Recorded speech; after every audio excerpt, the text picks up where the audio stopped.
दोस्तों स्लॉग्स के अंदर एक टाइप है ओनली फ्यू, उससे रिलेटेड एक बहुत ही क्रूशियल क्वेश्चन मैं आप सभी के सामने डिस्कस करूंगा, जो सबसे ज्यादा अक्सर बच्चों में कंफ्यूजन भी होता है, वही मैं आपको समझाने वाला हूं। बड़े ध्यान से समझिएगा दोस्तों। स्टेटमेंट में साफ कहा है कि ए का केवल कुछ हिस्सा बी में है, तो आप ओनली फ्यू से रिलेटेड बात जानते हैं। ओनली फ्यू मतलब सेम पॉइंट ऑफ टाइम पर दोनों बातें सम और सम नॉट की सही, यानी कि एक ही समय पर सम वाली बात भी सही होगी और सम नॉट भी, यानी some A is B will be correct और some A is not B will also be correct, right. तो ए का केवल कुछ हिस्सा बी में है, यानी कुछ ऐसा भी है जो डेफिनेटली बी में नहीं होगा ए का हिस्सा।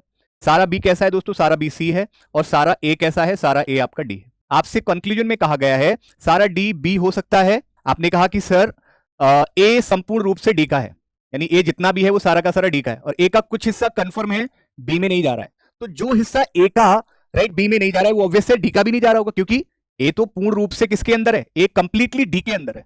तो जो हिस्सा ए का बी में नहीं है वो भी तो डी का भी तो नहीं जाएगा। तो इस वजह से सारे डी को आप क्या नहीं कर सकते? सारे डी को आप बी नहीं कर सकते, राइट। इसका एक और तरीका है, जब भी कभी आप कंफ्यूज हो तो आप जो कंक्लूजन में दिया गया है उसी को आप डायग्राम के रूप में रिप्रेजेंट कर लें, यानी कि इसी का एक पॉसिबल डायग्राम सारे डी को अगर आप बी बनाकर देखोगे तो आप यू विल सी कि अगर डी को सारा बी बनाया तो ए बी सारा बी हो रहा है। और आपने स्टेटमेंट से वेरीफाई किया तो स्टेटमेंट में साफ कहा गया था कि ए का केवल कुछ ही हिस्सा बी में है, ठीक है। लेकिन यहां आप ए को सारा बी कर रहे हैं इस पॉसिबल डायग्राम के थ्रू, जो कि नहीं हो सकता।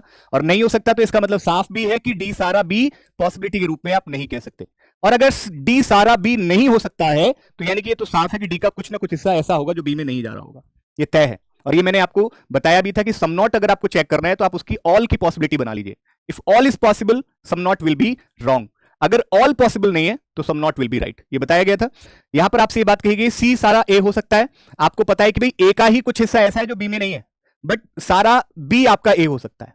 भाई ए का कुछ हिस्सा ऐसा है जो बी में नहीं है, यानी कुछ ऐसा भी है जो डेफिनेटली बी में नहीं जाएगा ए का, बट बी सारा ए हो सकता है। और जब बी सारा ए हो सकता है तो ऑब्वियस है सी भी सारा ए हो सकता है पॉसिबिलिटी के रूप में। और अगर जब सी सारा ए हो सकता है, इफ ऑल इज पॉसिबल, तो some not will be wrong. ये बात बिल्कुल ध्यान रखिएगा, सी का कुछ हिस्सा ए में नहीं है। आपने कहा कि जब सी पॉसिबिलिटी के रूप में ए हो सकता है तो सी का कुछ हिस्सा ए नहीं होगा, इसके बारे में हम कंफर्म नहीं कर सकते, राइट। यही आपको समझाना था। आई होप आपको ये कॉन्सेप्ट समझ में आया होगा। अगर चीजें क्लियर हुई हैं तो कमेंट के जरिए बताइएगा भी। Thank you so much.